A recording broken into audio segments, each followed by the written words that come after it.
নিৰুপমা গোস্বামীৰ সুযোগ্য সন্তান নিপন গোস্বামীয়ে তেজপুৰ কলিবাৰী প্ৰাথমিক বিদ্যালয়ত শিক্ষা জীৱন আৰম্ভ কৰিছিল।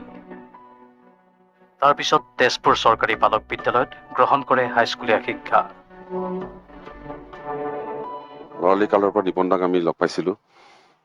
খুব ষ্টাইলিছ আছিল নিপন দা তেতিয়াই। আৰু নিপন দা তেজপুৰ কলিবাৰী নিম্ন বুনিয়াদী বিদ্যালয়ত পঢ়া শুনা কৰিলে, বুনিয়াদী শিক্ষা গ্ৰহণ কৰিলে, তেজপুৰ গভৰ্ণমেণ্ট বইজত পঢ়িলে, গভৰ্ণমেণ্ট দৰং মহাবিদ্যালয়ত গ'ল আৰু দৰং মহাবিদ্যালয়ৰ পৰা তেওঁ পুনে ফিল্ম এণ্ড টেলিভিছন ইনষ্টিটিউটত পঢ়িবলৈ গ'ল। আৰু পুনেৰ ফিল্ম এণ্ড টেলিভিছন ইনষ্টিটিউটত পঢ়াৰ পাছত তেওঁ আহি অভিনয় জগতত সোমাল।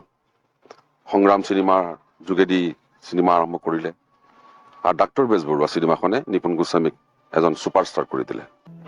এই সময়ছোৱাতে কলিবাৰী গৃহৰ ঠিক পিছফালে অৱস্থিত তাহানিৰ বাণ থিয়েটাৰ আৰু আজিৰ পুৰণি বাণ থিয়েটাৰৰ বাকৰিতেই খেল ধেমালি কৰাৰ লগতে অভিনয়ৰ